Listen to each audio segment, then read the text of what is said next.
All right. Good morning, everybody. Welcome to the party. Today is Thursday, September 25th, 2025. This is your Simply Cyber Daily Cyber Threat Brief podcast. I am your host, two thumbs, all smiles, Dr. Gerald Auger. If you are looking to get informed on the top cyber threat intelligence news of the day, alongside expert analysis and understanding that goes beyond the headlines to level you up as a professional and help you either crush job interviews or absolutely destroy delivering cyber risk reduction for your business stakeholders, well, you're in the right place, my friend. That's what we're going to be doing. Today is Thursday, and it is episode 970 of the Daily Cyber Threat Brief. You can see we are joined by many regular friends of the Simply Cyber community, long-timers, squad members, Code Brew, Mara Levy, Marcus Kyler. Going to be seeing these folks in just a few weeks at Simply CyberCon.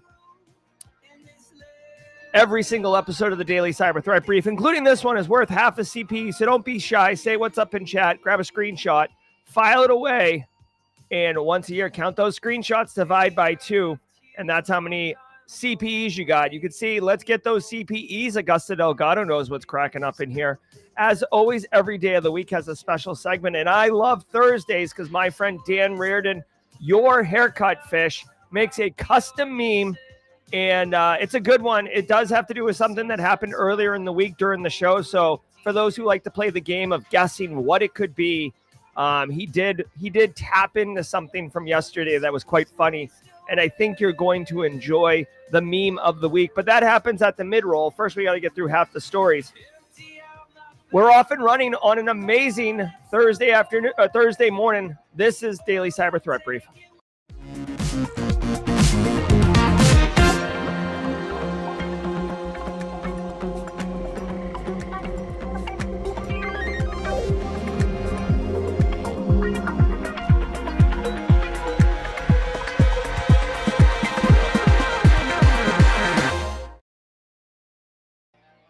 The Daily Cyber Threat Brief is brought to you by the show's sponsors, Anti-Siphon Training. Anti-Siphon Training is disrupting the traditional cybersecurity training industry by offering high-quality, cutting-edge education to everyone, regardless of financial position. You can take some of their courses for absolutely free, including John Strand's Getting Started in Security with Black Hills and MITRE ATT&CK. If you're interested in checking this out or any of their offerings, come check out anti-siphontraining.com, and you can be notified when these courses become available. Just amazing opportunities, amazing courses. Don't sleep on these. Anti-siphon training. I will tell everybody that we had a slight medical emergency, nothing for anyone to get sweaty about yesterday, that prevented me from showing up for James McQuiggan at 35,000 feet deepfakes live, but I did watch it on replay. And oh my goodness, how funny was it? He starts the show with a deep fake me doing his opening hype roll in a deep fake John Strand, basically having a call about it. So great work, James McQuiggan at 35,000 feet. Don't sleep on Flare Academy, y'all. Flare Academy also sponsoring the show, enabling me to bring this hot content to you. Flare Academy brings unbelievable practitioners to bear on the community, and basically once a month they've got these amazing community members. You can see on October 15th, you still got time to register. They're talking about the future of cybercrime. Who is the one going to be giving this presentation? Wait for it. It is none other than Tammy Harper, researcher at Flare. We saw her do one around how Bitcoin and how they can track cryptocurrency and stuff a few months ago. Great work. You'll be identifying potential future trends that could influence the evolution of cybercrime. Guys, I got to tell you, if you're looking for a job in cybersecurity and you get interviewed and you start talking about the future of cybercrime, you are going to look like the valedictorian of the cyber interview pool. I'm telling you right now, having this knowledge is wicked powerful. I'll drop a link directly to this particular training coming up. As always, if you are here for the first time, drop a hashtag first timer in chat. Hashtag first timer in chat. We love welcoming our first timers. James McQuiggan is in Houston, H-Town. Ghetto boys, right? All right. Hey, really quick, drop a hashtag first timer. I'll keep an eye out for it. We love doing the welcome to the party, pal. I'm going to quickly hear from Threat Locker, and then we are going to be off and running at the races with the first news stories of the day. Let's cook. I want to give some love to the Daily Cyber Threat Brief sponsor, Threat Locker. Do zero-day exploits and supply chain attacks keep you up at night? Well, worry no more. You can harden your security with Threat Locker. Worldwide, companies like JetBlue trust Threat Locker to secure their data and keep their business operations flying high. Threat Locker takes a deny-by-default approach to cybersecurity and provides a full audit of every action allowed or blocked for risk management and compliance. Onboarding and operation is fully supported by their US-based Cyber Heroes support team. Get a free 30-day trial and learn more about how Threat Locker can help prevent ransomware and ensure compliance. Visit threatlocker.com/dailycyber.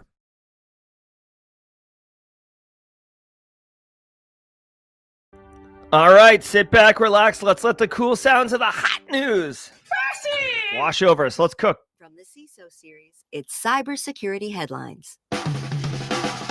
These are the cybersecurity headlines for Thursday, September 25th, 2025. I'm Sarah Lane. Man arrested in connection with airport cyber attack.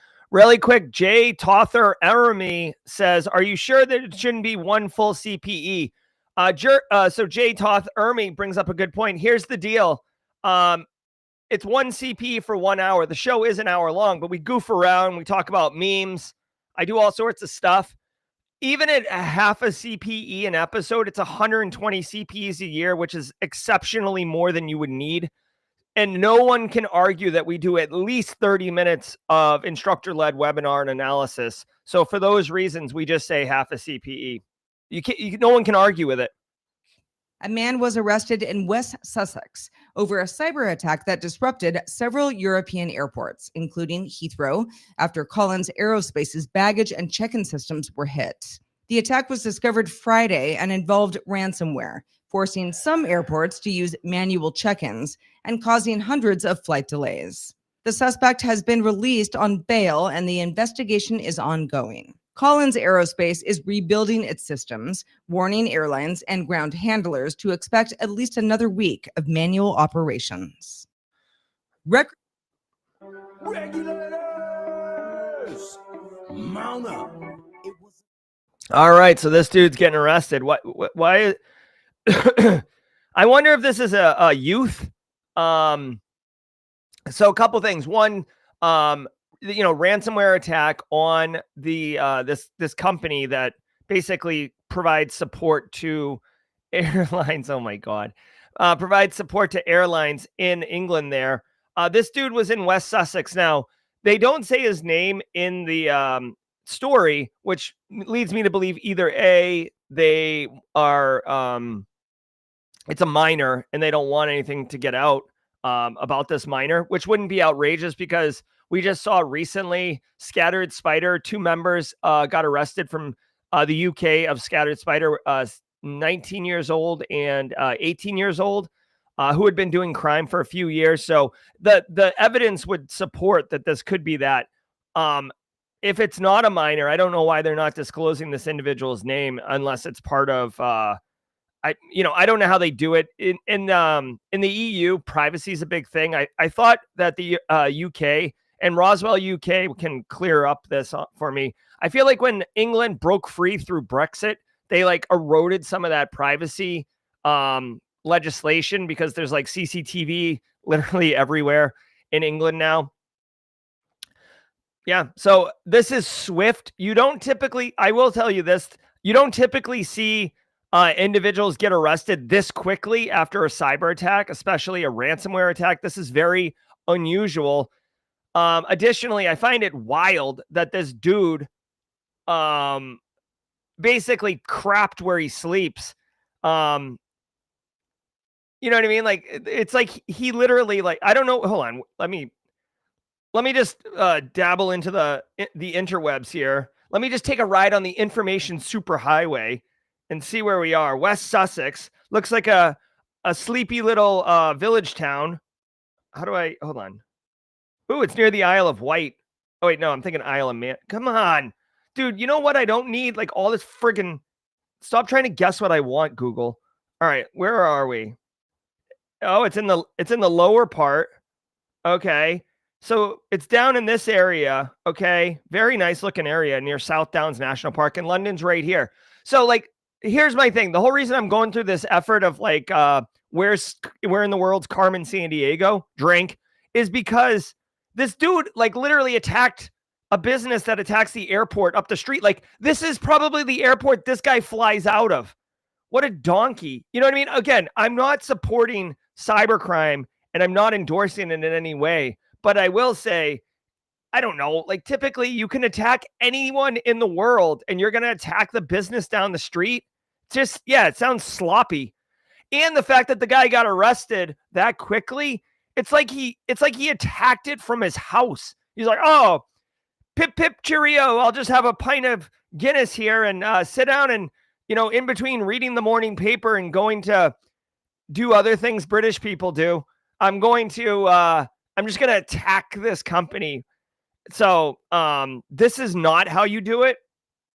Again, I'm not saying that I'm not telling you how to commit crime or not, but I'm just thinking like Flaming Donkey's like, oh my God, did you see what happened in London? all right, let's keep cooking. Good for law enforcement, though. Swift Justice. That's the new Steven Seagal movie. Record-breaking DDoS attack hits new highs. Cloudflare blocked a record-breaking DDoS attack targeting a European network infrastructure company, peaking at 22.2 terabits per second and 10.6 billion packets per second over 40 seconds. The attack, possibly powered by the A0 botnet, involved over 404,000 unique IPs across 14 ASNs and used a UDP carpet bomb targeting tens of thousands of ports on a single IP. A0, active for over a year now, leverages compromised IoT devices and zero-day vulnerabilities. Dude. China. All right, so this is wild. A new record.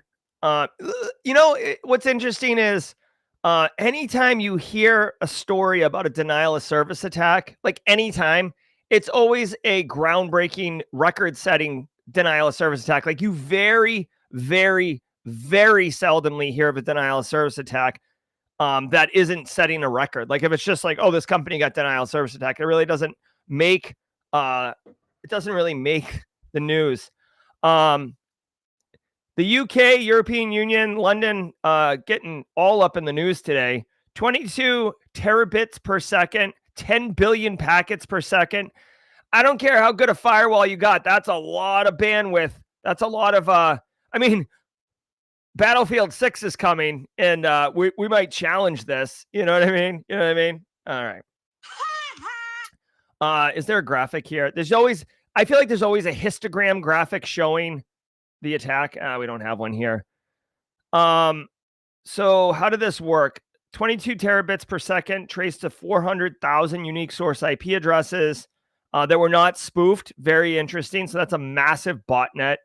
A UDP carpet bomb attack.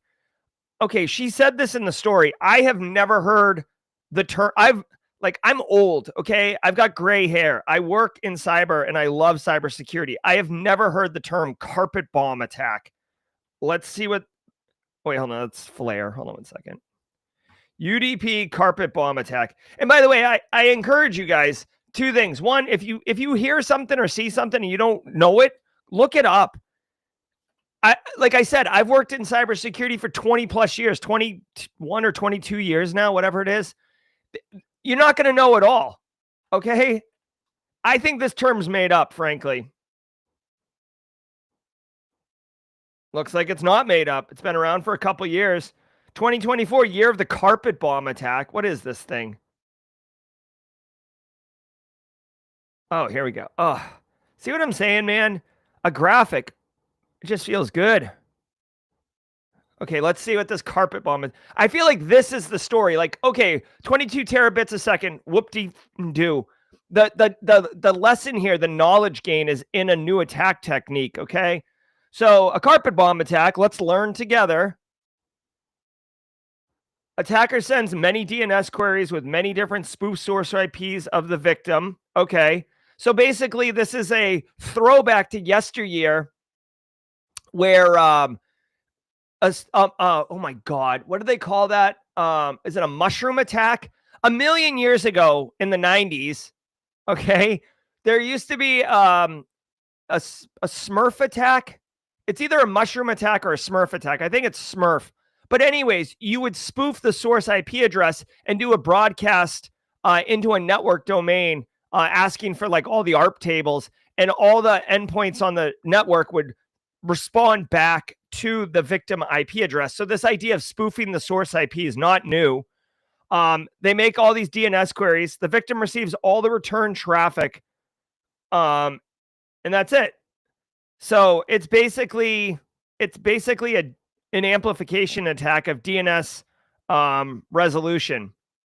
Okay, people are saying it's Smurf attack. Yeah, Smurf attack. So this is, again, carpet bombing. Like, I guess somebody gets to name a new attack technique, but this is essentially DNS Smurf attack. So the more things change, the more they stay the same. They also said it was a UDP attack. It's because DNS is using UDP. I'm almost positive DNS uses TCP and UDP. It's one of the rare protocols that would use both. But basically, you can see here, the attacker says, hey, I need DNS resolution, and I'm the victim IP. The botnet army makes that request to all the DNS resolvers. And, the way the internet works is DNS resolution is going to happen. And then they basically, in the graphic, they have all these different targets, these green people, but really it's just like, you could blow off an entire network. The reason that they have multiple people, and the reason that you would want to do this is because with like enterprise grade internet facing systems, you would do like application load balancing. Like, there's not one server for Amazon, believe that. Okay. So if you were going to try to knock Amazon off the internet, you would have to, you'd have to get a lot of those IP addresses and blast them all off. But chances are that's not going to happen. All right, there you go. Today you learned. For those, I think UDP is 52. DNS is 52. Yeah. Buford says DNS reflection. Yeah. So this attack technique is called amplification reflection. You also like there's a memcache attack.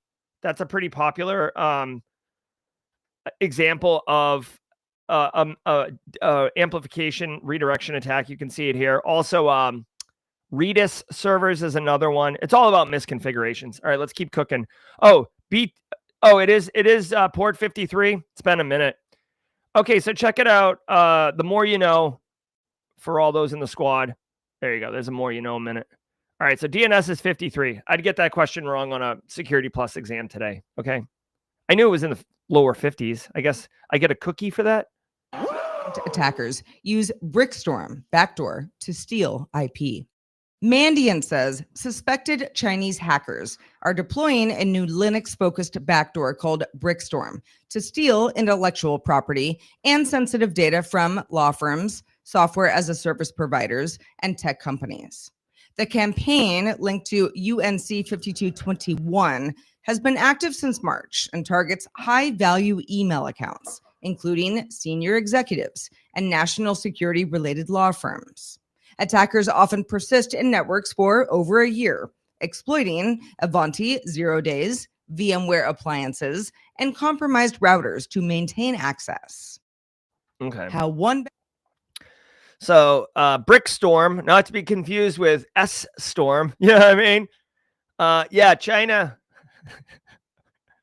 Oh my God, DJ BSEC. So yeah, China. I mean, if you're looking for some backdoor action, China's got you covered. They are excellent at espionage, deep penetration, laying in wait for long periods of time. If you want to go back into the Wayback Machine, Aetna Health got attacked, and the attack was they were in the network for like a year, and the database administrator discovered it by accident. So it goes way, way back in there. But yeah, the Chinese They're excellent at espionage. They're excellent at stealing intellectual property. So this shouldn't come as a surprise. As a practitioner, right? As for me and you trying to protect organizations today, what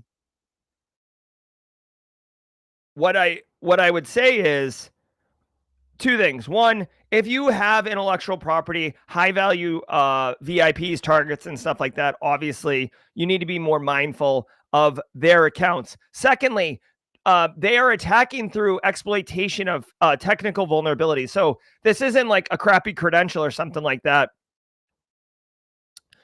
This was an Avanti 0 day that got exploited. This was VPNs that got exploited. Like basically, in this instance, China is absolutely, without a doubt, a nation state threat actor of a very high caliber. So keeping your stuff patched is super important, but also you gotta patch it. Go threat hunting in your environment. Now, specifically, we've got to look for this Brickstorm, okay? Or other backdoors that could be on the system. They say that do not have EDR coverage. I mean, I would argue that China probably can circumvent EDR or disable EDR. There are plenty of techniques out there to either disable EDR or avoid EDR, but we'll just say for the sake of argument, EDR could catch it. Brickstorm backdoor was found on appliances typically lacking traditional EDR. So if you are looking for this Brickstorm, there's plenty of assets in your environment that don't have EDR. You might be saying, Jerry, why would you not have EDR on endpoints? That sounds ridiculous. Well, sometimes you have sensitive systems that, are real-time systems that can have agents put on it. Sometimes you have like research equipment that you're not allowed to install anything on. It's very much a specific build and you're not allowed to mess with it. There's a bunch of different reasons. Okay. All right. Let's see what we're saying here. The hackers abuse Microsoft tools. Scole07. Become best friends. Yep. Super chat. Thank you. Love the show. I turned 24 today.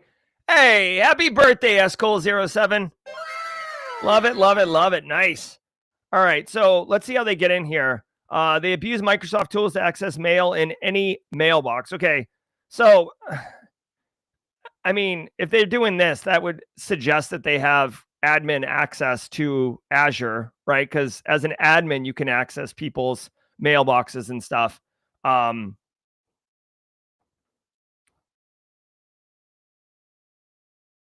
Is there Brickstorm IOCs? That to me, that's the real thing. Is like, what's the Brickstorm indicators of compromise?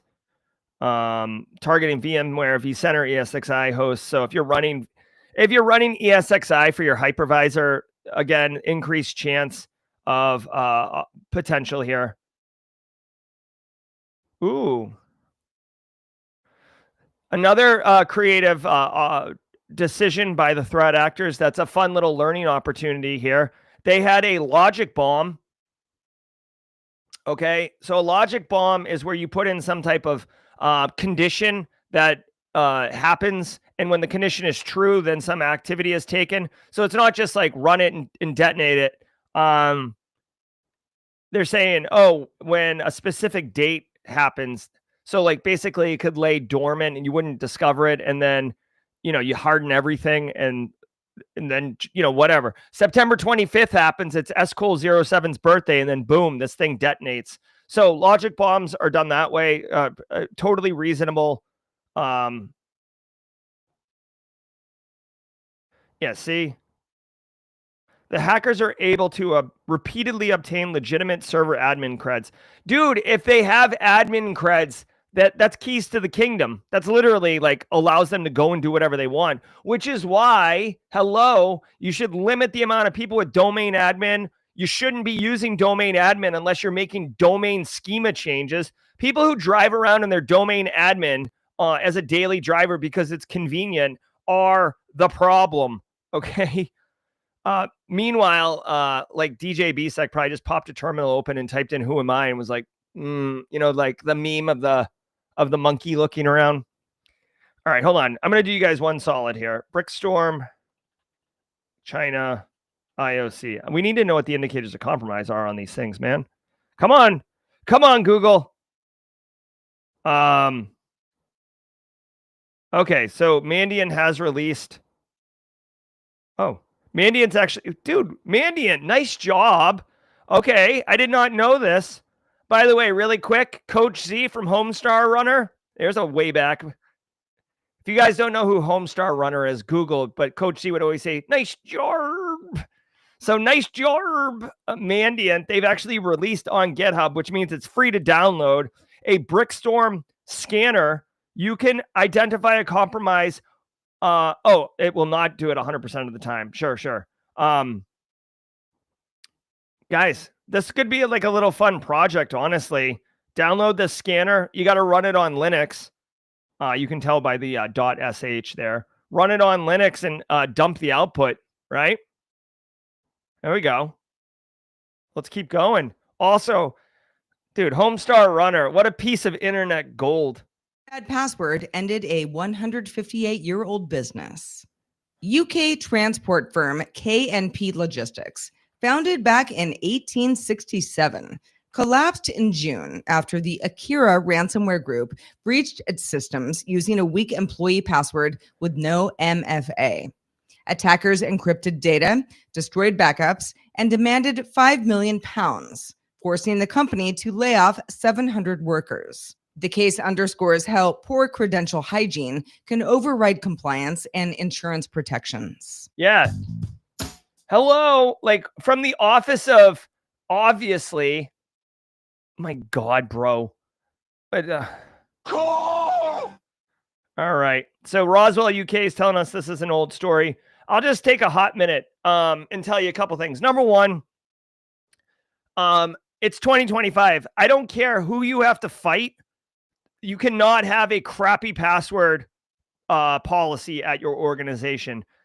Number two, it's 2025. You have to have MFA. Again, MFA is not a silver bullet, but it's certainly going to help quite a bit. Next, and I want to point this out, and I don't know if he's watching right now or listening. I have a good friend. I don't want to name him because then it'll out his business. I have a very good friend who does watch the show. I used to work with him, and I respect the living crap out of this guy. He works at a business where leadership has been around for 30 years. Okay.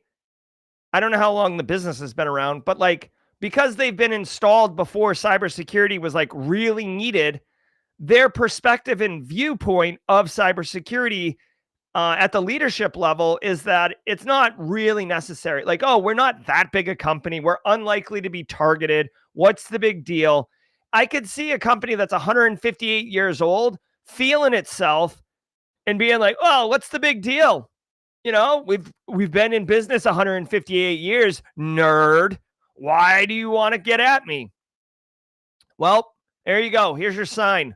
Use this as an opportunity if you have to let leadership know that passwords are not going to cut it in 2025. You do not want to be a statistic, man. I'm telling you.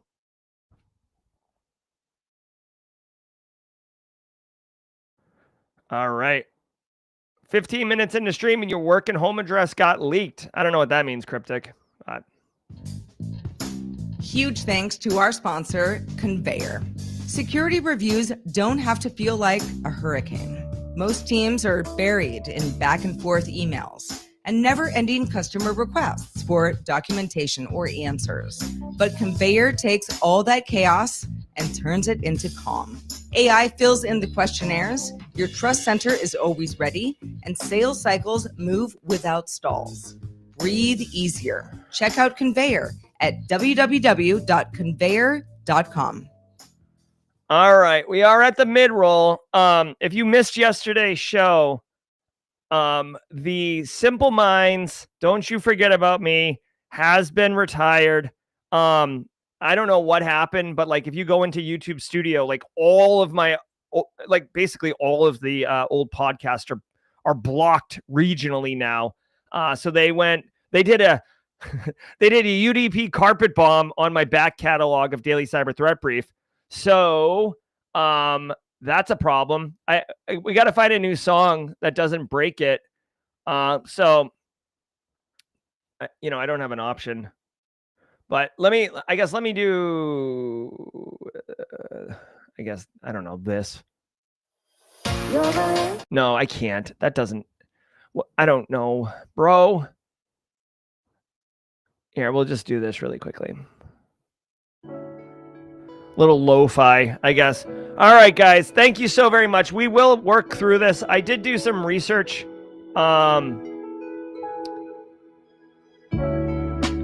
I did do some research on an option for the song. I did find it might, yeah, whatever. I'm working on it.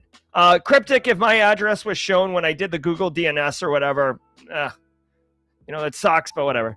All right, guys. Welcome to the mid-roll. If anyone has access or an idea for Simple Minds, don't you forget about me, that would not violate copyright. Let me know. The symphony version was good. Okay. Oh, you know what? Here, let's do this. This song is brand new, so it's not even released yet, technically. Actually. So let me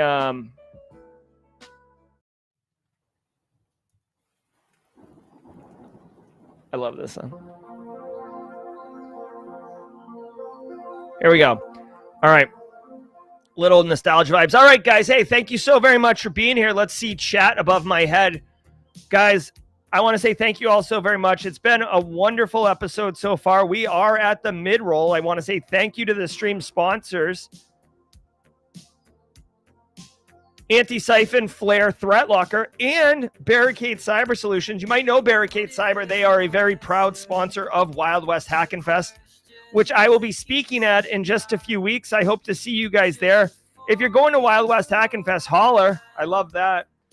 But what I did want you to know is that Barricade Cyber Solutions has Fortify 365. Fortify 365 is the solution to hardening and properly configuring your M365 instance. So don't sleep on this. If you're running Microsoft 365 and you haven't properly configured the settings, you are running at risk for no reason. Go to fortify365.com today. Talk to Eric Taylor and see what they can do for you. R2 Dave 2 says, can you just run the closing scene from Breakfast Club? Yeah, I mean, I'll probably get a double copyright strike for showing the movie and the audio. But yeah, unfortunately, R2 Dave 2 is a relatively newcomer. He was a first timer this week. He's missed the 970, episodes of Simple Minds, but it was a thing. All right. Anyways, thanks so much, Eric and the crew. Guys, every single day of the week has a special segment. Becky Gaylord says she sent me a DM on Discord. I'll check into it. Becky, can you send it to me again?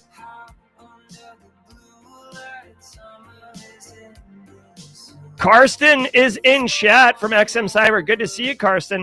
All right, guys. Hey, every single day of the week has a special segment, and Thursdays is What's Your Meme Thursday. We have a little bit of fun, and today is no different. If you were here for yesterday's episode where I pretended to be a 1920s newsie talking about get your CPEs, yeah? Dan Reardon took that as inspiration. So here you go. Here is your meme of the week. Get your CPEs at the Daily Cyber Threat Brief News. All about good times. Thank you so much, Dan Reardon. Go ahead and let this wash over you in an awesome wave. I'll let it breathe a minute here.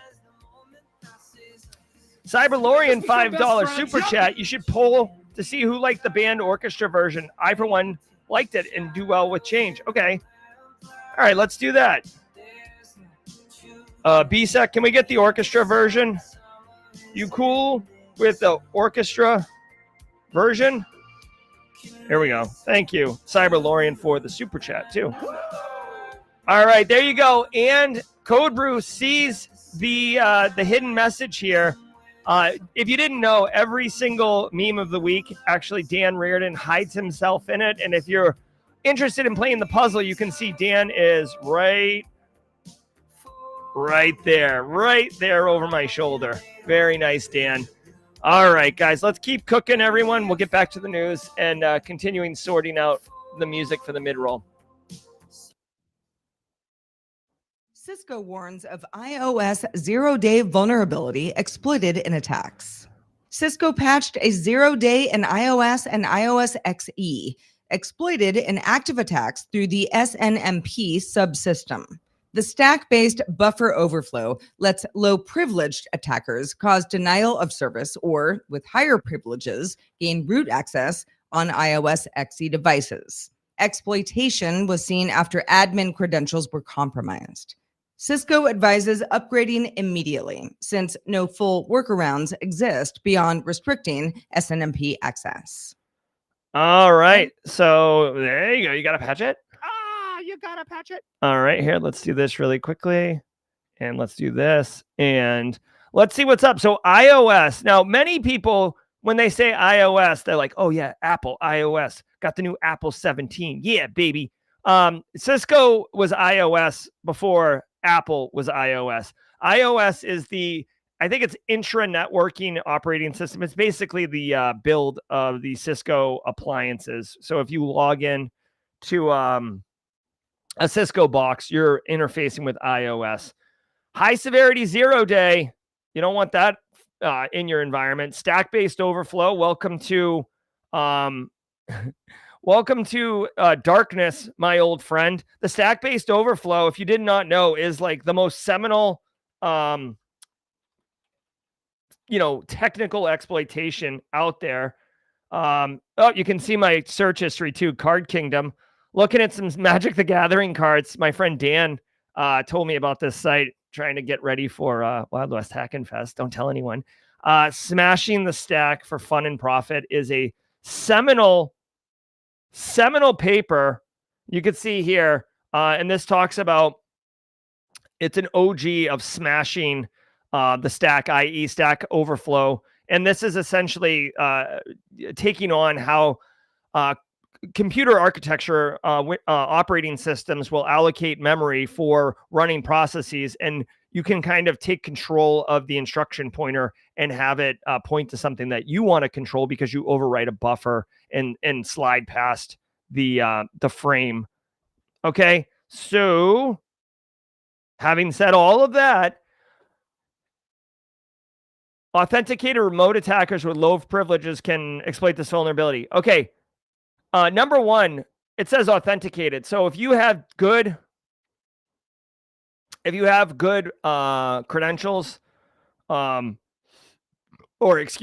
good credentials, good access management to your Cisco appliances, it doesn't mean you're not going to get exploited. It just means you have a better chance of not getting exploited. Okay. Now, if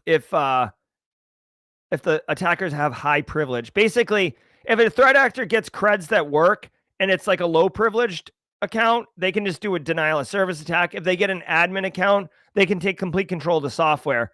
So having said that, make sure you're practicing good cybersecurity, hygiene, multi-factor authentication where possible, successful implementation availability the while after local admin creds were compromised. Yeah. So you can use federated authentication to control access. DJ BSEC, can you comment on this really quickly? You can use federated authentication to access these devices, but a lot of, at least network appliances that I know of, you'll typically have a local admin account by just nature of the way that these network engineers run. And a lot of times, again, I might be speculating. I'm going to ask DJ BSEC here.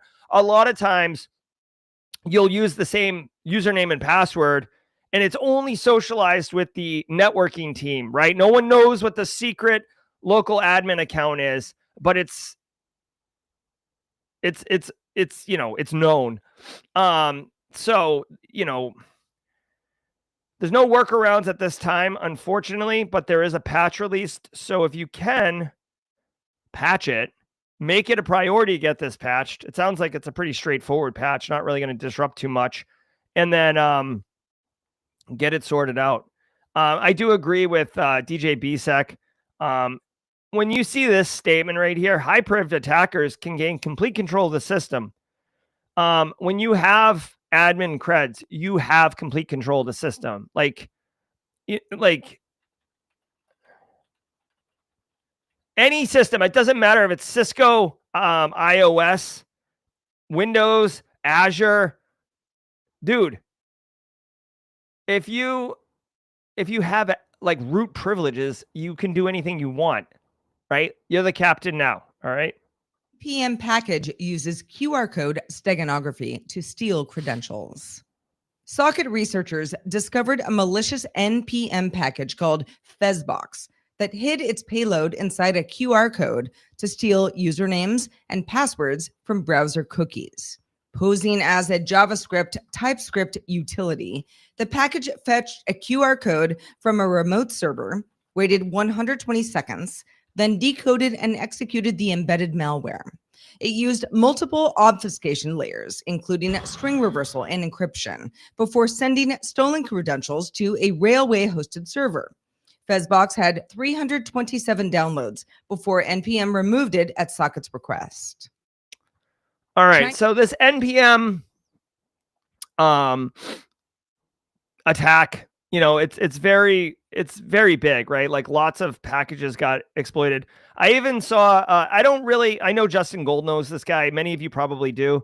There's a couple content creators on the internet that they're almost like internet meta creators, like Moist Critical, Penguin Zero. He's one.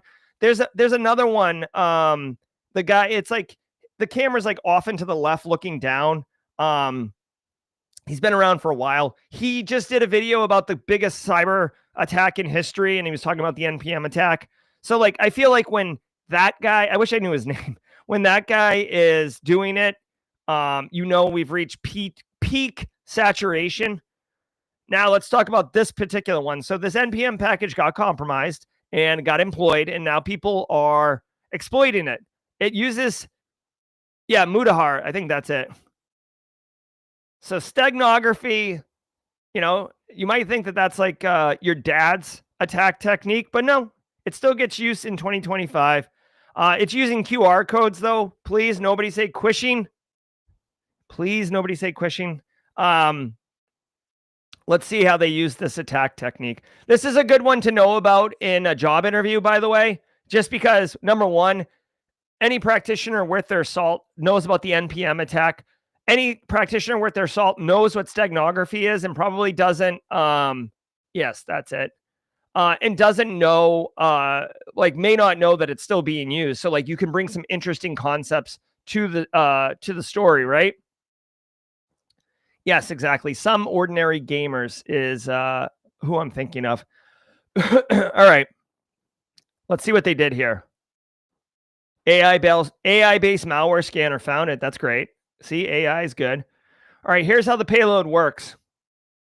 Helper library features a QR code generation. Fine. The library fetches a QR code from a remote URL and executes whatever the code is inside. So basically, the payload is on the internet somewhere, some C2 server, and the QR code pulls it down.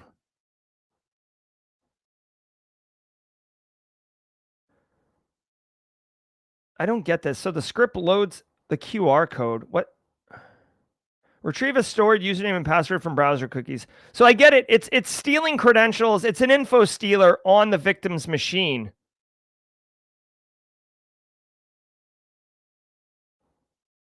I don't understand how this attack works. Give me a second. I want to understand this, and I want to be able to tell you guys how it works.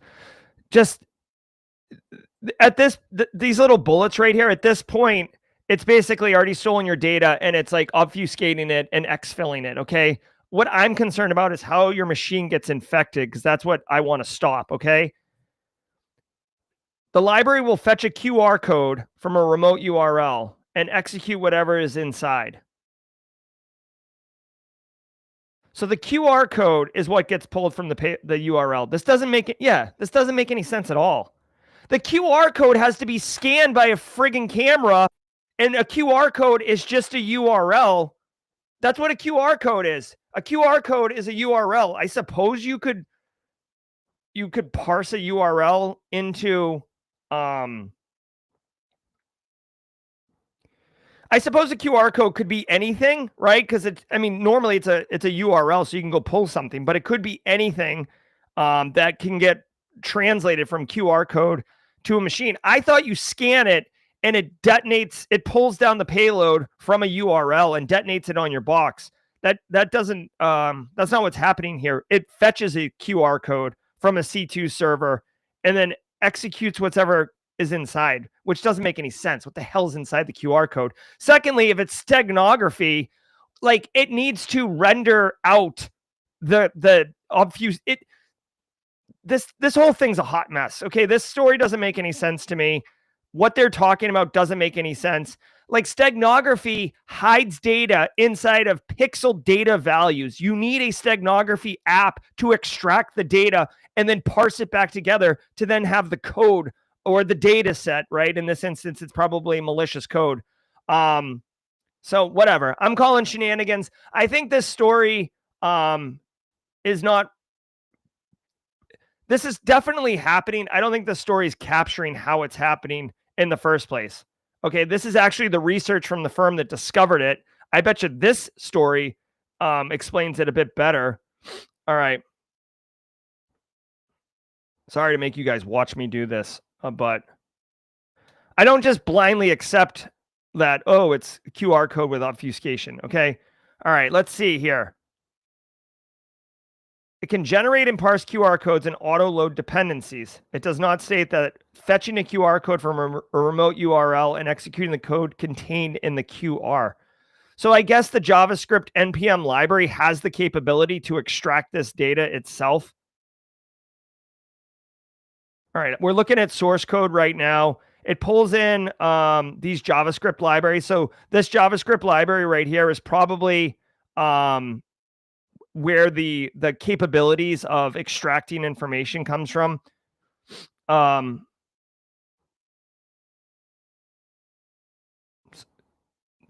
Sorry, I'm sorry, not sorry. I want to understand this as well because I want to be able to talk about it and tell you guys. This is what the work looks like. Okay. This is the malicious code right here. You could see here, this is like it being deobfuscated, splitting on space, reversing it, flip it, reverse it, slap it, spin it, whatever you want to call it.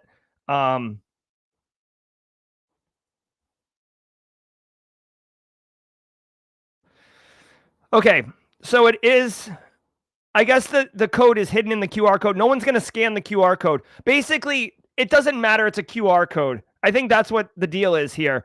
It doesn't matter. It's a QR code. It's just an image. The image has data hidden in it, which is a payload. The JavaScript library that they're downloading can render that code out and then run it on the victim machine.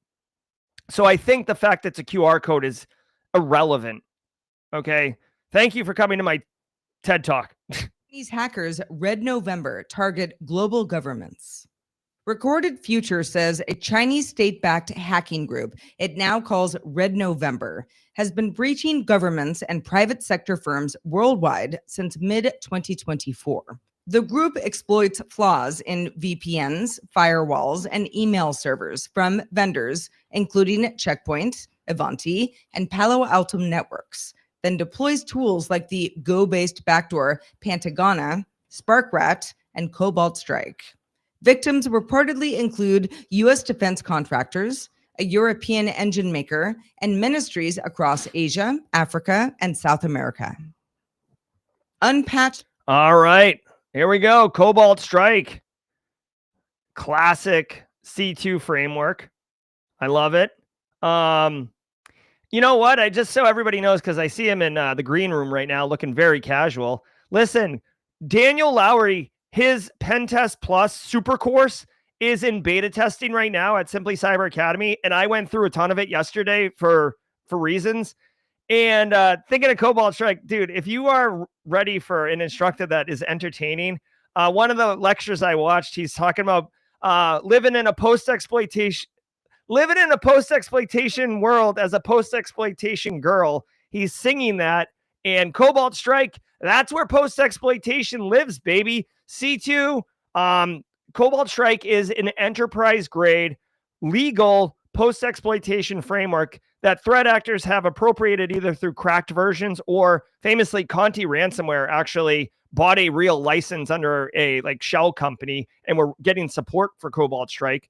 And Red November, some threat actor group that are Chinese based, it doesn't look like this would be a nation state threat actor, are targeting global governments, which I guess sounds more nation state threat actor. Yeah.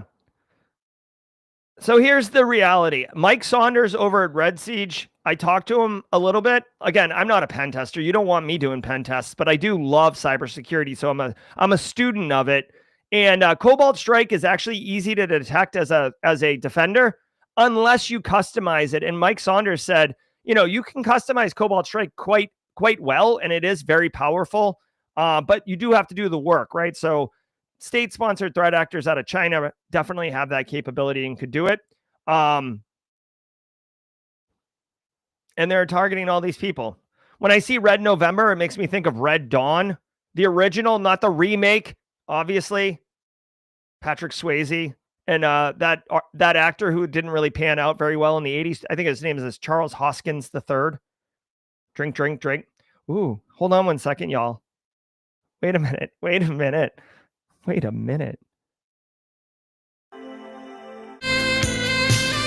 Oh, look at this framework. Look at this infographic. Oh my goodness. Hey. All right. I just needed a minute there. Okay. So victim organizations.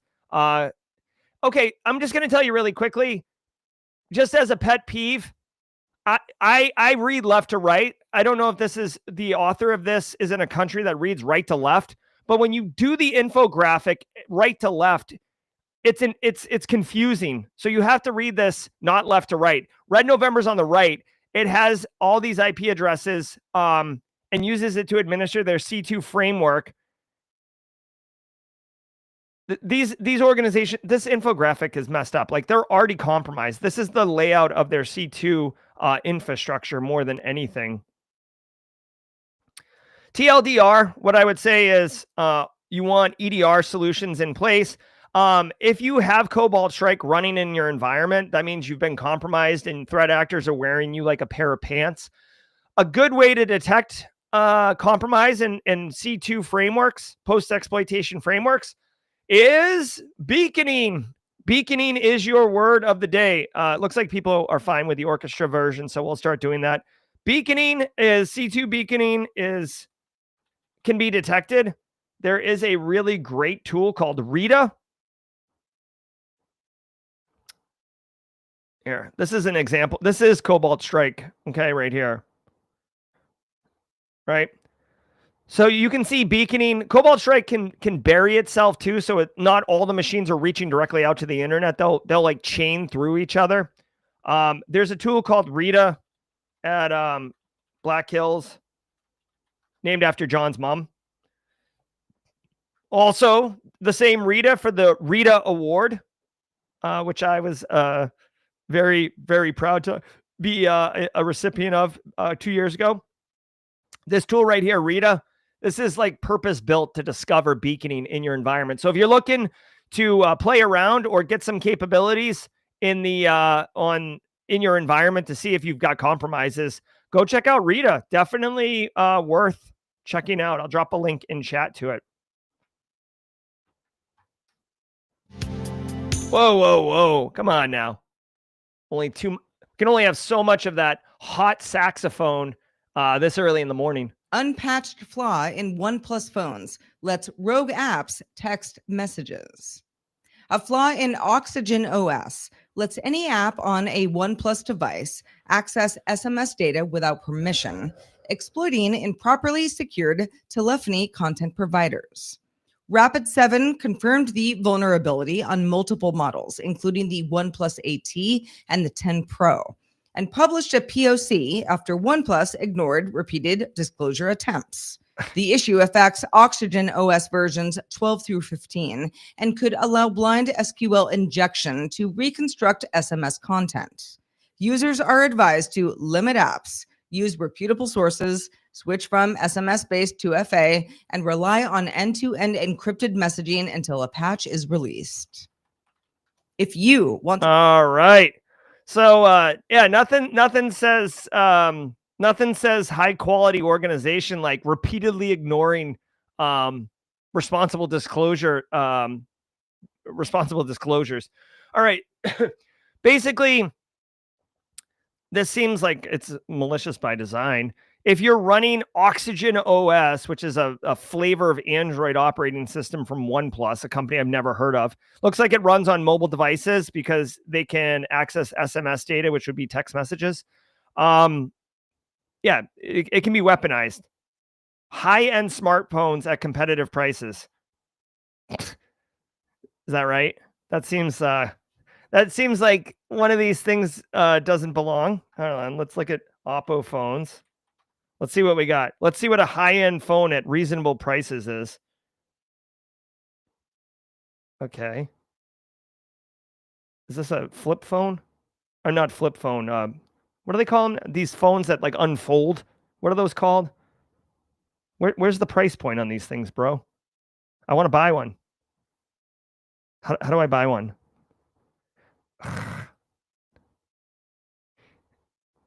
You know what I mean? Like, it's just annoying. Like, I'm trying, like, whatever.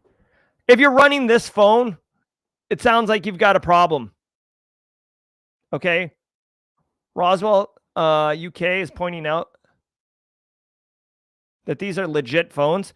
All right. Well, if these are legit phones, Roswell, UK, this is a good one. We got Cybersecurity Awareness Month coming out in just a few weeks here. This is a great opportunity. Speak to your end users. Hey, are you running OnePlus phones? It's a pretty small group, but, you know, basically you could get compromised. I would assume that the compromise requires you to download some type of app. Let me see. Yeah, I think it's some type of app you'd have to install, right? The vulnerability affects versions 12 through 15. No surprise. Part of the reason that this problem is here is because OnePlus has forked the Android operating system and started putting in their own packages. This is why if I ever were to get an Android phone, I would get a Google Pixel. Not because I'm like a Google fanboy, but because it's as close to the root of the operating system as you can get. Anyone else is going to fork it. Samsung, LG, like, yeah, they got good stuff. But they put their own loads into the operating system, and that introduces additional risk. So anyways, TLDR, you got to patch it. You gotta patch it. And if you're a business and you make software, dude, like, be open to responsible disclosure. All right, let's keep cooking here. We're at just about at time. I got some fun news for you guys.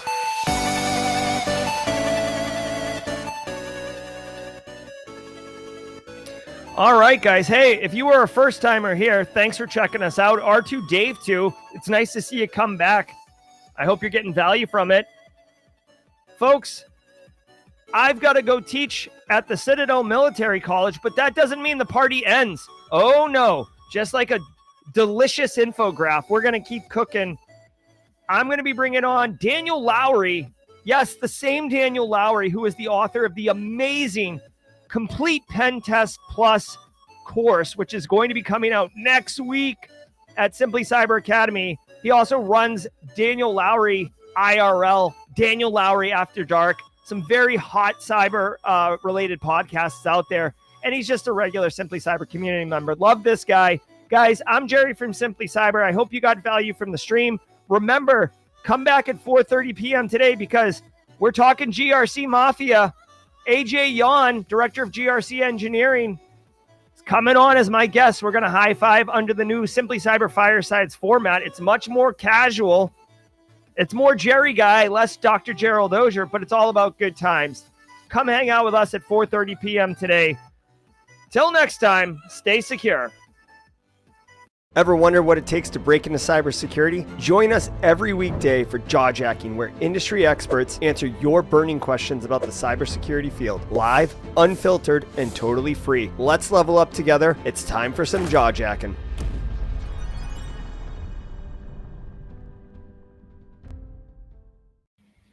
Well, hello everyone, and welcome to Jawjacking here at Simply Cyber. I always look forward to doing this with you good folks. Got a bunch of great people already in the chat, and welcome to everyone. Man, it's been a whirlwind. I've been working, getting this course done. Jerry's letting it out. He's letting everybody know it's already in beta. We got a few people out there checking it out already. Jerry was he said he watched a few of the openings and a few of the episodes. He's like, dude, you're funny. I go, funny looking. But yeah, we have a good time, right? Because that's what we like to do. We like to have fun. When you're taking training, it should not be a bore. It should not be like, I got to turn on my training videos. I got to slog through this again, but I've got to get this information in my head. That is not how it should be.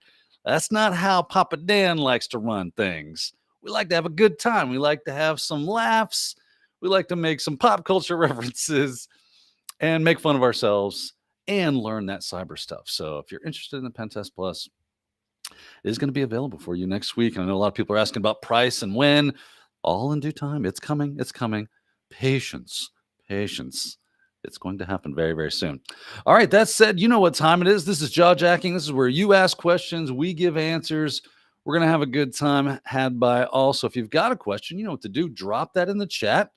And we'll see if we can't do something about getting you an answer for it. If you just got something that's cool, you want to share with everyone, that's awesome as well. You know that we love to celebrate wins. We love to celebrate any cool thing that has dropped that, hey, did you see this? Did you see that? I'm pretty sure that Kali's new version has just come out. I think I'll do a YouTube video on that. That should be a lot of fun. See what's new in there. So yeah, what you guys got going on? If you got those questions, I'll grab those out of the chat and we'll highlight them. Let me just kind of look through here and see if I've missed anything already. Already seeing a lot of great people in here. Let's see here. Straw Hat Sec. You got to give a special shout out to Straw Hat Sec. Dream Logic's in the house as well. Anita. Hello, Anita Schlabach. Good to have you. Nightbot. Which is the bot in the channel. Super fun to play with this thing. All right. Let's see. If you got those questions... Papa Dan, that opens up so many means. I'll be right. TechRent is about to get to work with AI generation. All right, here we go. We got a question. This one comes from Carrie. Oh, he actually says, not a question, just a joke for you. Start the day off right with a good joke. How do lobsters answer the phone? Hello. Good dad joke. Way to go. He's our version of James McQuiggan. Let's see here. What else we got? Man, the chat is bumping. Good morning to Dream Logic. That's right. Nightbot has told you, if you've got those questions, pop them in the chat. Put a Q in front of them. You can also @ my name. That makes it easy. I've still got the YouTube chat open as well. And when you @ my name, it really pops out of the screen. I can see that red little thing. And there's one. Look at that. Alice Grimm jumping right on it. Alice has a question. What are your thoughts about LinkedIn using our resume information to train their AI? At least there is an opt-out feature. This is a great question. I can always count on Alice to bring the best questions. And this is one of them. Here's what I think about that. If the fact that they made an opt-out feature is the right way to do this. There's nothing wrong with them wanting to train their AI on real data, as long as they get consent from the end user, and not in some shady way where it's like, you signed up for the platform, you signed up for this. It's like that sounds like the plot to a movie where the devil shows up and gives you a long contract to sign with extremely fine print and promises you the world and delivers almost none of it. Right? Like, that's how I feel about that kind of stuff. I don't know why you would want to do that other than you felt like, we don't have a bad reputation. We got to get to work on that. We should really alienate our user base and make them super angry with us for doing shady, underhanded, behind the scenes kind of stuff. Pay no attention to the man behind the curtain kind of thing. No one likes that. Just be forward. Be honest. Hey, we want to train AI. Therefore, We would love to have your data.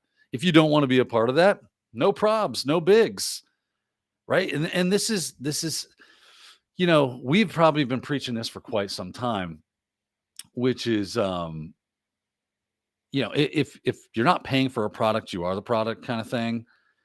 And this seems like the next iteration of that, where before, like the Metas of the world, the Googles of the world, the so on and so forth, where your search, your personal preferences, everything was being gathered at for the transaction of you being able to use a service.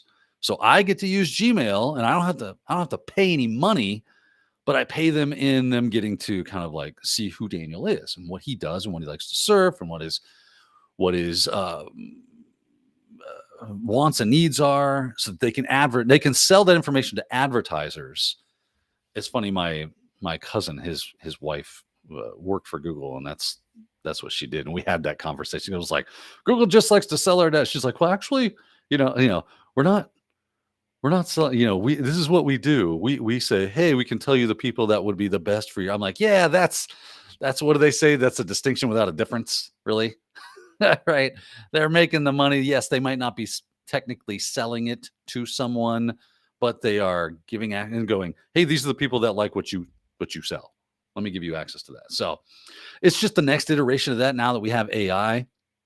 So in my estimation, that is how you should do it. Give me an opt-out, make it easy, and then go, cool. You don't want to do that? You just keep using the same old product.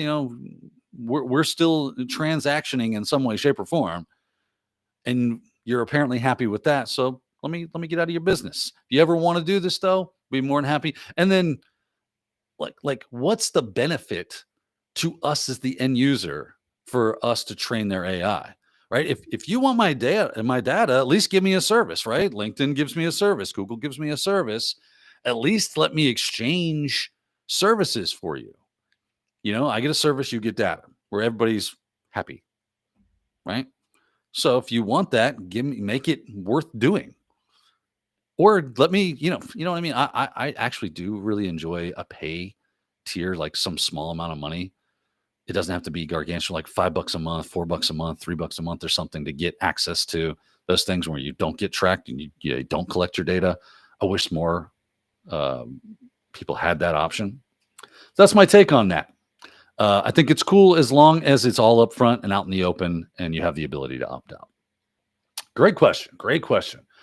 All righty, ready. Let's see here. We got Danny here asking a question. What prerequisites, if any, do you suggest before taking your pen test course on Simply Cyber Academy? If any exist, will you make additional courses to cover that material? Man, phenomenal question.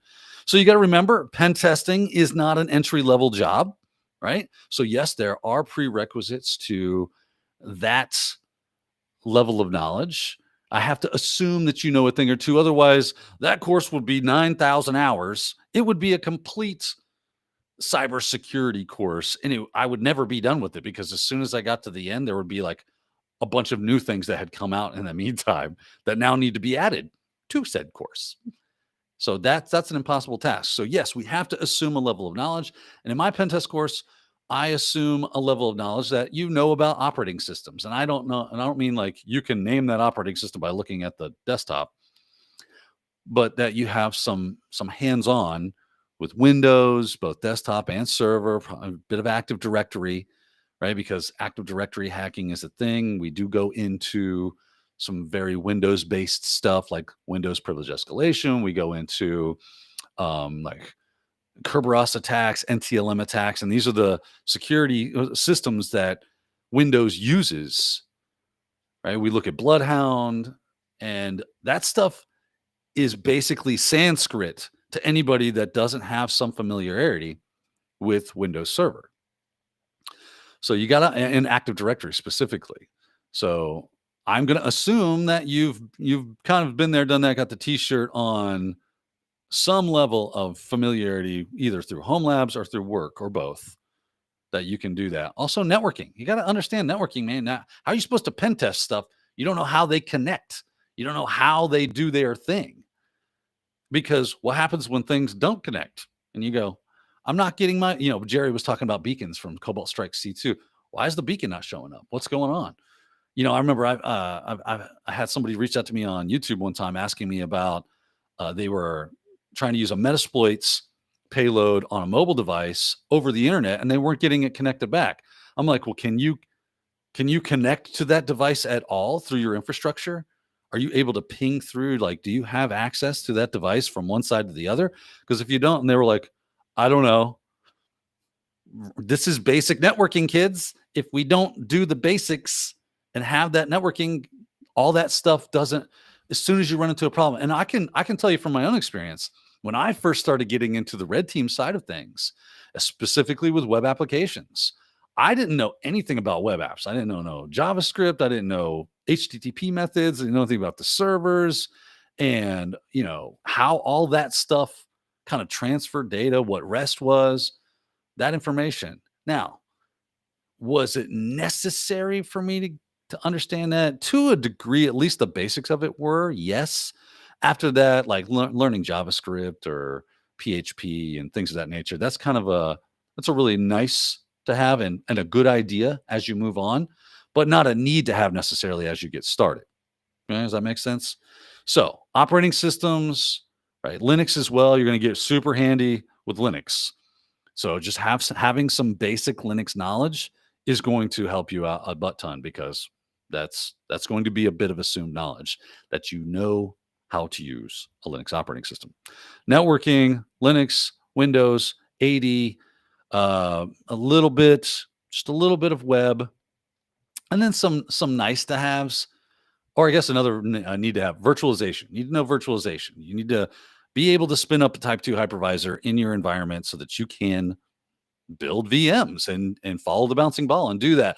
I'm not a huge fan. I'm a big proponent. Let me put it this way. Let me not go the negative way. Let me go the positive side. I'm a huge proponent of you doing the things, because there's a lot of learning that goes on inside of building stuff and going, that didn't work. And I get questions from time to time, and that's cool. Things are going to happen where things didn't work out right. But most of the time, you should be able to follow the bouncing ball and go, oh, I'm going to install BWAP. Here's the download. Let me get the download. Let me import that into my virtualization platform of choice, whether that be VirtualBox or VMware Workstation or whatever the case is, whatever you're using, you should be able to work with that system and make it happen. Now, again, nice to have is things like Docker.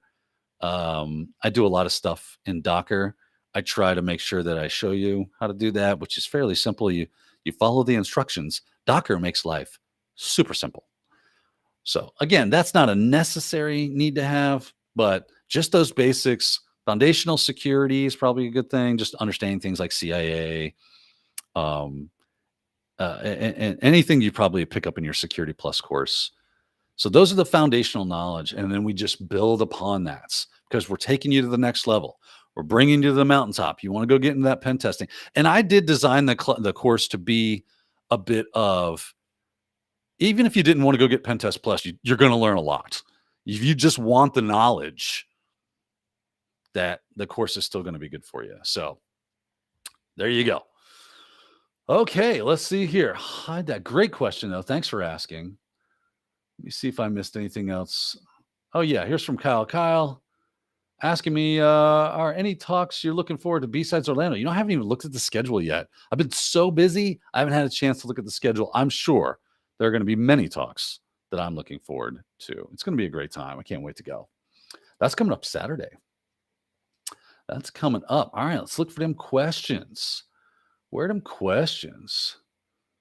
Yeah. This one comes from DJ Bisek. Great point about the whole AI training model. The other thing would be not fully opt out and allow them to use some data. Right. Have some sort of middle ground. Great suggestion there, DJ. Okay, let's see here. Getting to the questions. Take it easy, LeGrat. Probably already missed you, but it's on the it's on the recording, right? LeGrat had to pop out. Okay, here we go. From Kishin InfoSec. How often are you still seeing LMNR poisoning being effective? That is still going to be effective. Yeah. Because Because here's the thing. Fun fact, not everybody goes, what? We shouldn't be using SMB v1 or unsigned or SMB v. You know what I mean? Like, we should just be on the latest and greatest with all the hot security measures built into it. That sounds good in practice, they say. And then they go, but I've got these legacy systems that I can't, it's mission critical, and we can't even update the things, and you're like going, okay. So on assumed breach, it's one of the things you're going to fire up. You're going to see, are there anything out there? Plus, you never know who's doing shadow IT and spinning up things they're not supposed to spin up. And they don't know that those things are available. And now it's on their network and people are passing creds and you're getting stuff. And then even if it's like kind of isolated or whatever, password reuse is still a thing that people do, right? Not everybody knows that they shouldn't be doing that or what they should be doing if they are doing that. So you always start with low hanging fruit like that. If you get into an assumed breach situation, one of the first things you're going to do is fire up Responder to see, can I snatch any of those net NTLM v2 creds out of the air? Because that's going to be fun for moi. So great question, though. Really cool stuff. Let's see here. What else we got? Here's a question from Shane. What are your victim machines being hosted for your pentest course? You are hosting them. Right? Because it's just simple VMs. We just, like I said, I use things like BWAP or DVWA, which are very easy to spin up in a virtual machine. I want you guys not relying on other people's infrastructure. I want you getting super familiar with virtualization, Docker, and things of that nature. These are skills that help you. It's kind of the meta skills that you're learning in the course. If I create an infrastructure, you get robbed of all that fun stuff. Then B, I've got to support it. And that's I'm not quite there yet, or I've got to do that. But I made sure to use very easy to get working things that you can just put into a laptop with 8 to 16 gigs of RAM within, the last 10 years. A level of sophistication, and you should be able to work with all this stuff. So I didn't put any heavy lifts, and it's going to give you, like I said, it's kind of that meta learning where, I needed to learn about API, but I don't have an API to test against. Cool. Here comes Vampy. Docker Vampy. Cool. I've got a whole API now, and it's local, and I control it. I have to know about networking. And see, it's a more, I guess, meta. Yeah, that meta learning, that you are learning things while you're learning things that support the things you're learning. That was kind of my model. And that's always been my model. I've always done it this way. And people have had a lot of success with that. So I'm going to continue on. So hopefully that's good. So it's just going to be things like the BWAP as your main web application that you're going to target when you do web app testing. And anything else is going to be a lot of Docker stuff that I show you that you can just easily spin up. I made sure to try to find the most easy lifts. We use WebSploit a lot because that's a great way to get Multiliday. Also, Metasploitable too. Nothing crazy. Just needs simple demonstrations. The information is going to be what's important that you get out of it. All right, let's see here. And of course, I also build an Active Directory, which again, I suggest that you do. And you can use Goad, like Game of Active Directory, but I highly recommend, and not because I'm like gatekeeping or whatever, because it's that meta learning. It is, if you don't have Active Directory experience, guess how is a good way to get some? Build an Active Directory. You can download Windows AD, like Windows Server, and spin up an Active Directory all in the comfort of your own home, and it doesn't cost you anything. They have evaluation versions. You can also grab a Windows 10, a Windows 11, eval ISO, spin that up in your system, connect them. Like, have you been through, like, if you're sitting on a help desk, have you ever connected or at that level, have you ever connected a PC to an Active Directory? If not, that's a good thing. Learning how to work with users and groups in Active Directory users and groups, playing with group policy, set things up, create a share, work with shares so that you have something to attack. that is something you need to be doing yourself. So yeah, good stuff. And supporting it yourself. If it goes wrong, you got to fix it. That is right there. I can't make a class that can teach you that stuff. I mean, I can show you how to do it step by step, but the hands-on, you getting in there and actually working the problem, I can't do that for you, right? Teach someone to fish, right? I'm teaching you to fish instead of giving you a fish, kind of thing. All right, let's keep on rocking. Where are we at? We got 10 minutes to go, and then where's my little notebook? Oh my goodness, yes, just making sure I have all my notes prepared for what I got to do. Oh, where are we at here? How long does the course take? DJ BSEC, it is 24 and a half hours, 84 lessons. Can I share the website? It is academy.simplycyber.io, if I'm not mistaken. Let's see, and I guess I can drop that. Can I drop that? Yeah, I can drop that there. Academy.simplycyber.io. Booyah. Bing, copy. I don't need the dashboard part because I'm logged in. You just need that part. Let me get that to you. Copy. Pop that in there. Hopefully it lets me do that. There you go. Nope, can't post messages in the channel. Well, what are you going to do? It is at academy.simplycyber.io. All right, looking for more questions. Anita, yeah. Docker, websploit, Metasploitable 2. Exploitable. I see it. Awesome. Let's see here. Continuing on. Looking for those questions. Well, here's one. Love a good question. I had a job interview for an internship, and they asked about my programming experience. Should I be focused on programming? So, Tamika, thank you for the great question, which I think is absolutely a great question, a very important one. What was the job you were interviewing for, right? That's some really good context to add. We'll start broad and work our way to your specific application if you can drop that in the chat.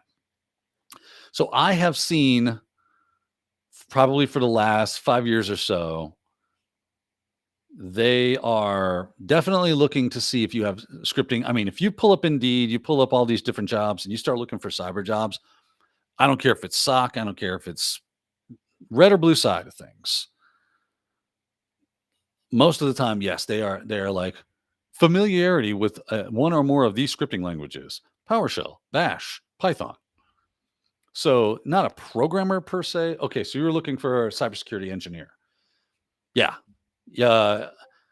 I think that the days are probably over where you not having familiarity with that is going to fly. And again, you don't have to be a dev. You don't have to be able to build apps, but being able to script out repetitive tasks, grep logs, and then format output for looking for very specific things. These are the kind of things they want to be able to do. And with automation coming in to help you do that nowadays, that shouldn't be a difficult task. Most people will tell you, start with the big three. Maybe just go with Python to begin with. And that's going to be a great way to fly, because then you can just take those concepts and apply them to the other languages. And Python's very powerful. It's very ubiquitous. It's on so many different systems. So it's really, really cool. It's a great language to learn. It's not that difficult. But you do that. By the way, I do have a free Learn Some Python by Doing Cyber Stuff course on my YouTube channel. So if you want to check that out, just do a Google or a YouTube search for my name. I have a whole, 10 or 12 part series. There's a GitHub repo that's if you want to have all the code that we end up writing. But it's a lot of fun because we use application, right? We go, let's build something to learn these concepts. And then you have like a working tool at the end of the day that you do a lot of different things with. It doesn't cover every single thing I need to as soon as I get some time, I want to get back and then like make a part 2 to that series so that we can get into a little more useful, like importing different functions and things of that nature. We still do that, but only at a very minimal extent. But it should get you rocking. And won't cost you nothing. So yeah, as people mostly say that you don't have to learn programming to be in cyber, but we highly recommend it if you have the means. It's only going to help you. It's only going to be a good thing for you. So I always say, even if you're just starting your IT career, yeah, start learning operating systems. But man, pick up, if you're learning, like say I'm going to learn Linux. You're already learning kind of some bash stuff. Learn some scripting while you're there, because all it is taking a lot of those commands that you're doing. Yes, there is scripting functionality in there with like if then else statements and things of that nature. You've got loops. You can do a lot of that kind of stuff. And that stuff you'll have to learn. But ultimately, a bash script is just a fancy list of commands. And if you get really cool with it, you can do a lot of neat stuff. And that's gonna be a great skill for you. Same thing with PowerShell, right? DJ B6 says programming and scripting are different. Yes, they are. You'll notice I've only been talking about scripting languages so far. The cool thing is, though, is a lot of what you learn in a scripting language will, like, fun fact, if I'm not mistaken, YouTube for many years was Python. It was built on Python. You can do a lot. It is, and the difference really between scripting and programming, and for the big picture, is one just kind of reads the file from top to bottom, and the other compiles. You have a compiled binary.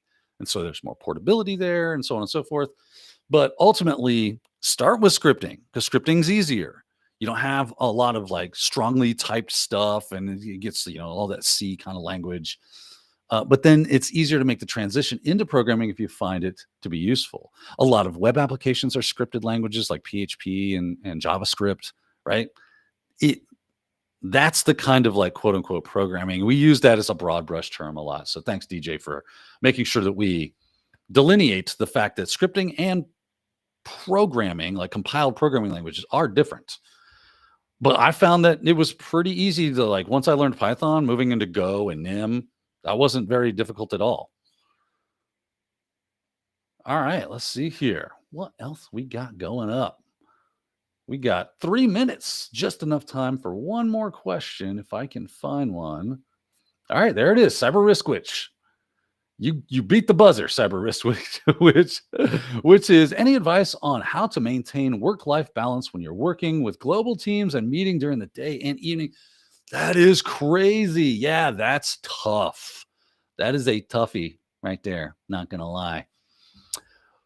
What can you do? I mean, it always boils down to time management, is making sure that you put things on your calendar, alerts, schedules, and that you stick to it religiously, like an ascetic, right? Like that, because that's the only way you're really going to make that work.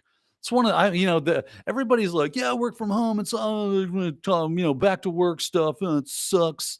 Return to office, I guess they call it, right? Everything has its pros and cons, right? Yes, there is some cons to return to office, but there's some cons to work from home.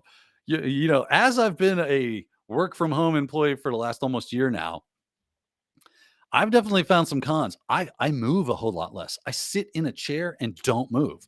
That's not good for you, right? A lot of people get those, treadmills or the steppers or whatever that goes underneath their desk. You get a stand desk so you can stand more, which I definitely have to do, right? But you now have to overcome, why would I need a stand desk if I wasn't encountering a problem? That is a problem.